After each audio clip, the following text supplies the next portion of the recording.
And we're back with Bedtime Stories, Grownup Edition, Unfinished Business, Part 4. When we left off, Melissa met her new best friend, Q.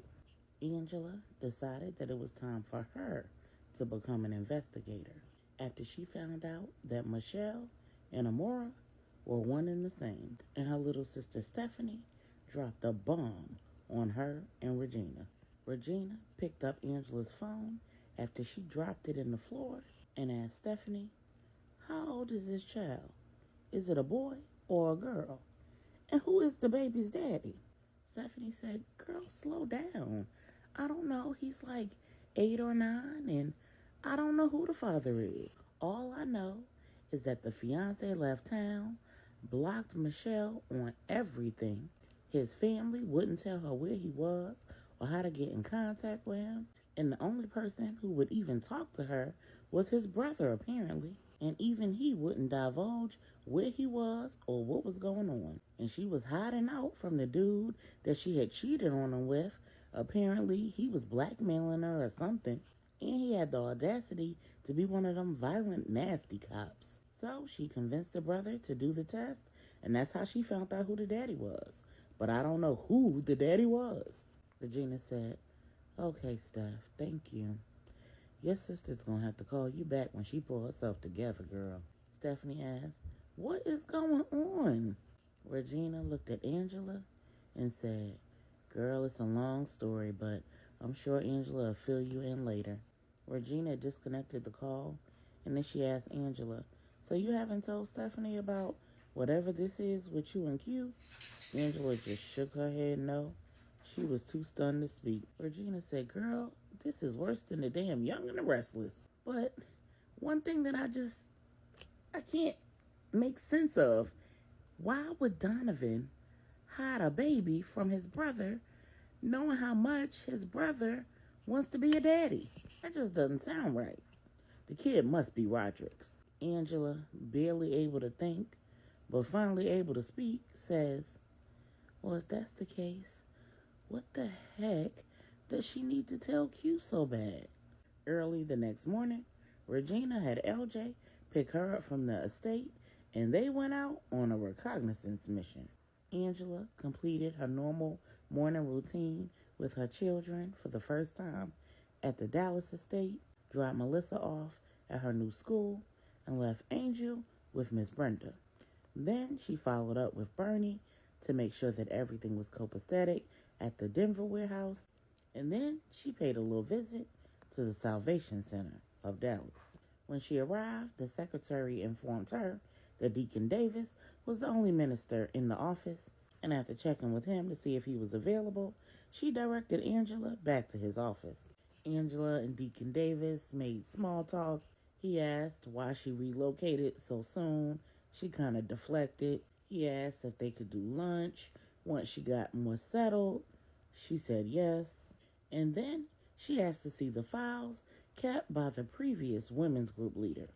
Thinking nothing of it, Deacon Davis led Angela to the office that would soon be hers, gave her a set of keys to the doors and all the file cabinets, and told her to make it her own and make herself comfortable.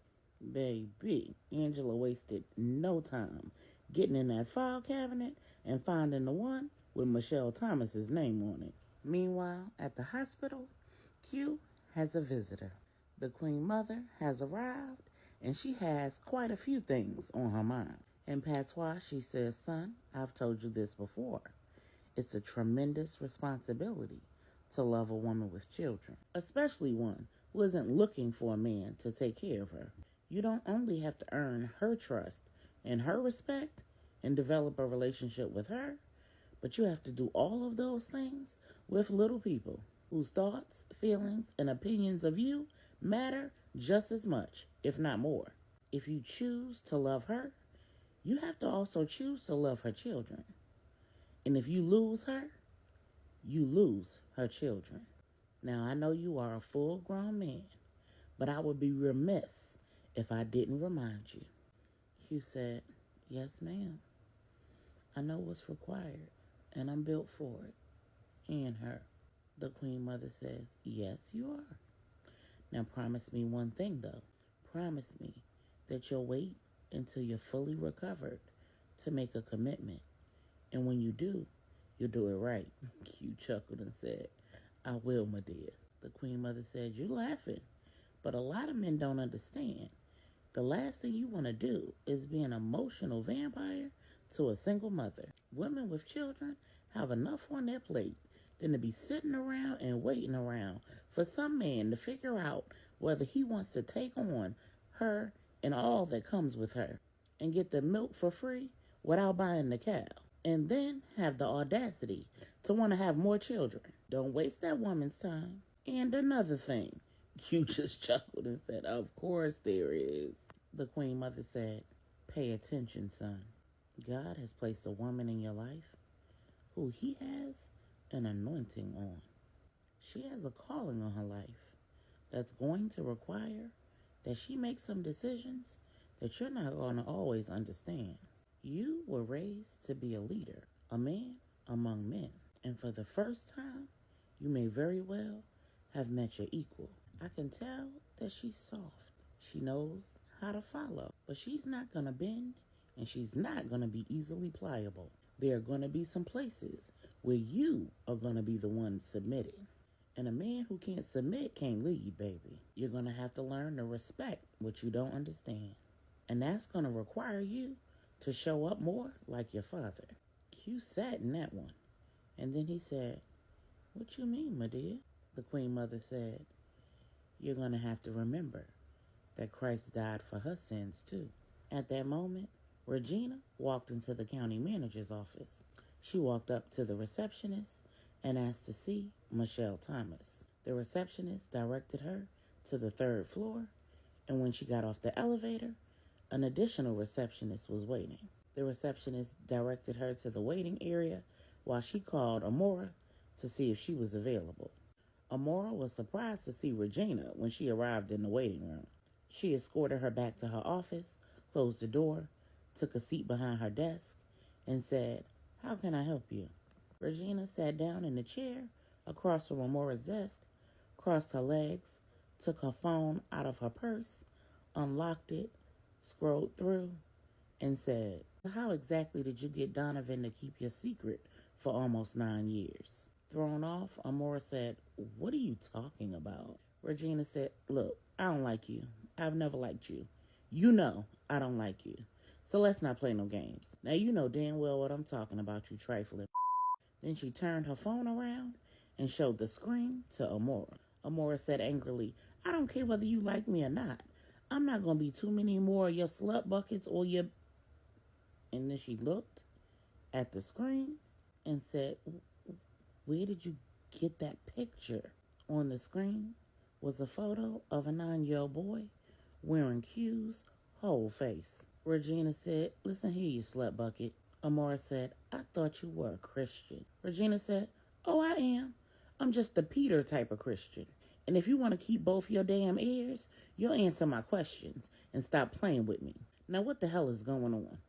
Amora started crying. And then she said, I tried to find Q. Donovan wouldn't tell me where he was. It was like he fell off the face of the earth. On top of all of that, I was scared for my life because Roderick is a dangerous man. He made my life a living hell. Regina said, girl, if you don't cut out the crocodile tears. LJ and I lived in North Carolina long after Q left. He was still on the force, and I had a very public law practice when this boy was born tomorrow. So we were both easy to find if you really wanted to get a message to Q. You could have contacted either of us, but you didn't. So let's cut the bull. What else is it that you're hiding? At that moment, Angela held a family photo of Amora and her son in one hand and read the truth in her file. She fell to her knees and cried, knowing that everything had just changed.